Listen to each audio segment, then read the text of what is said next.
After her real mother died, 12-year-old Lena was sent to live with her father and his new wife, Malika, in an old farmhouse deep in the countryside.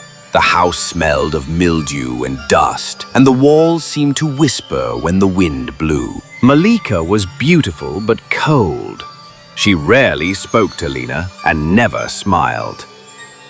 Each night, Lena heard her stepmother chanting strange words in a language she didn't understand, the air filling with the scent of burnt herbs. One evening, Lena woke up to see Malika standing at the foot of her bed, staring silently. Her eyes were completely black. Lena screamed, but her father insisted she had imagined it. The next day, Lena found a small doll made of hair and twigs hidden under her pillow. It looked eerily like her. She tried to throw it away, but every night it came back. Then the dreams began. In them, Lena saw her real mother in a dark forest, bound by roots and whispering, "She's not human. She feeds on children. She used me first." Terrified, Lena started watching Malika closely. One night, she followed her stepmother to the basement. Through the crack of the door, she saw her kneeling before a mirror, whispering to it. In the reflection, there was no Malika, only a dark, writhing creature with horns and hollow eyes. Lena tried to run, but the door slammed shut behind her.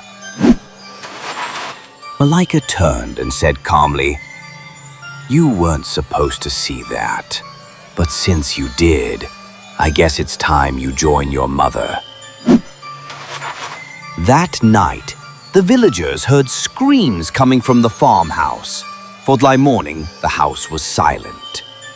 When the father returned from his trip, only Malika was there. "She ran away," she said with a smile. But some nights, the villagers say they still hear a child's voice crying for help from under the ground near the old well, the one Malika never goes near. Weeks passed since Lena disappeared. The village accepted Malika's version, that Lena had run away. Only an old neighbor, Sarah, remained suspicious. She had lived near that farmhouse her whole life, and she'd seen Malika sneaking out at midnight, walking barefoot toward the old sealed well with a candle and a bowl of raw meat. One stormy night, Sarah followed her. From behind a tree, she watched Malika kneel beside the well, whisper something, and pour the bowl of meat down the shaft. Then she said, "The child still fights. Her soul is strong, but she will fade just like her mother did." Sarah gasped, and Malika turned her head sharply. Her eyes glowed white in the dark. The old woman fled. The next day, Sarah went to Lena's father. "You need to dig that well. Your daughter's still down there."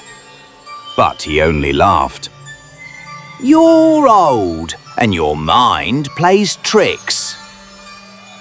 That night, Sarah gathered salt, a Quran, and a long rope. She waited until 3 a.m. when the air was still and even the dogs wouldn't bark. Alone, she returned to the well. She poured salt in a circle, muttered protective prayers, and opened the sealed lid. There were bones, dolls, locks of hair, and at the bottom, a faint light and a girl's voice. "Help me, she's coming again." Suddenly the rope tightened. Something was climbing up, not Lena. A creature, long-limbed, its skin like burnt leather, wearing Lena's face like a mask, began crawling out, whispering in Malika's voice, "You interfere too much, old woman." But Sarah didn't flinch. She threw salt on the creature. It screamed, shaking the trees, and dropped back into the well. She slammed the lid shut and began reading loudly from the Quran. From the shadows, Malika screamed. not in pain, in fury. "You broke the bond, you foolish hag!" At dawn, Sarah returned to the well with Lena's father. This time, they opened it together. Inside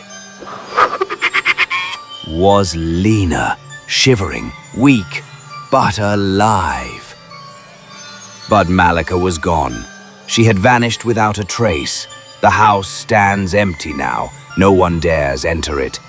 But some say, if you walk near the old well at night, you'll hear a woman's voice whispering, begging to be let out again. And if you listen too long, you might just open the lid. Several months had passed since Malika vanished and Lena was rescued. The farmhouse was left abandoned.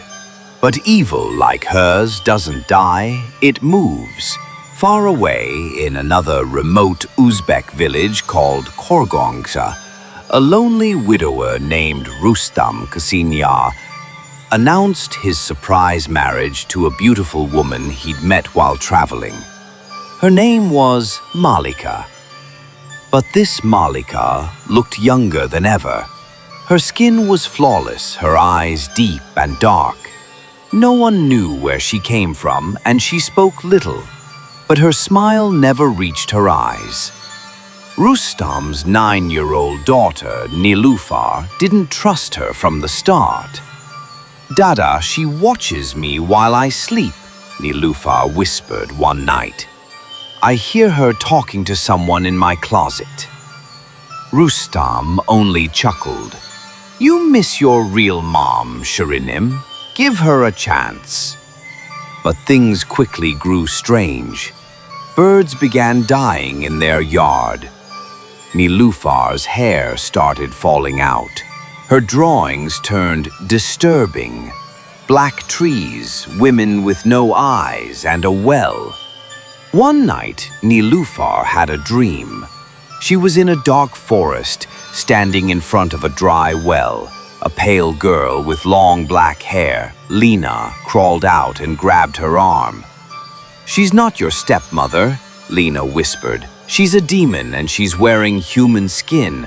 Run before she puts you in the well too." Nilufar woke up screaming. When she told her father, Malika just stood at the door, silently watching them, her mouth slightly open, but no breath came out. That night, Nilufar decided to follow her. She saw Malika go into the barn. From a crack in the wooden wall, Nilufar saw her take off her skin like a cloak, revealing a black, rotting body underneath. Then Malika spoke to a mirror again. The last child was strong. This one will break easily. Nilufar couldn't sleep, not after what she saw in the barn. Malika shedding her skin and speaking into a dark mirror. She tried to tell her father again, but he only grew angry. "You're making up stories about the woman I love. Stop it!" That night, Malika entered Nilufar's room with a bowl of milk and honey, smiling eerily. "Drink this, my dear. It will help you sleep forever." Nilufar pretended to sip, then poured it into a flower pot the moment Malika turned away. The next morning, the plant in the pot had withered to ash. Meanwhile, far away, Lena still dreamed of the well and of other children crying inside it. She knew Malika wasn't gone, just hiding.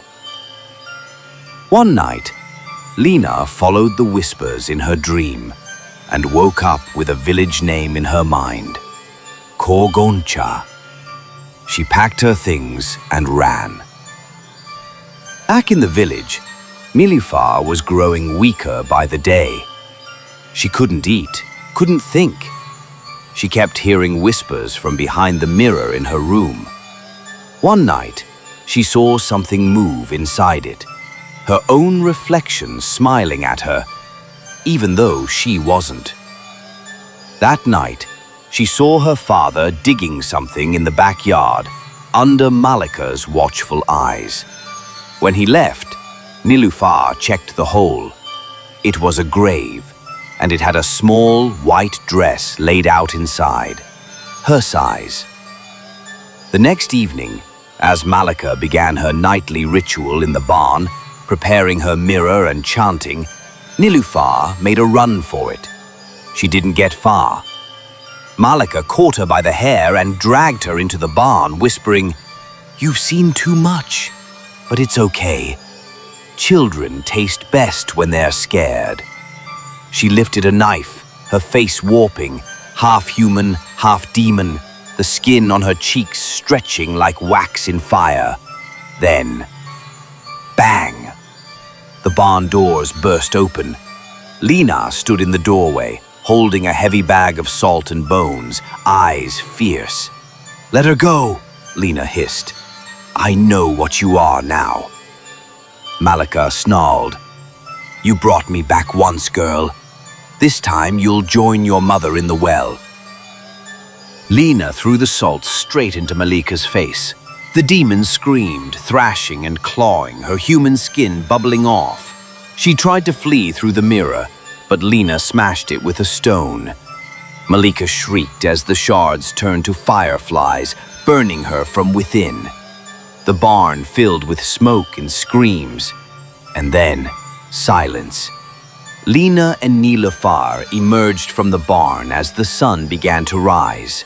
Rustam, dazed and confused, remembered nothing. The curse had clouded his mind. He hugged Nilufar tightly, crying. Malika was gone again. But Lena knew better. She looked at Nilufar and said, "She'll find another child, another lonely father, another well. We have to stop her. Forever." The girls walked away from the village together. Not just survivors, hunters.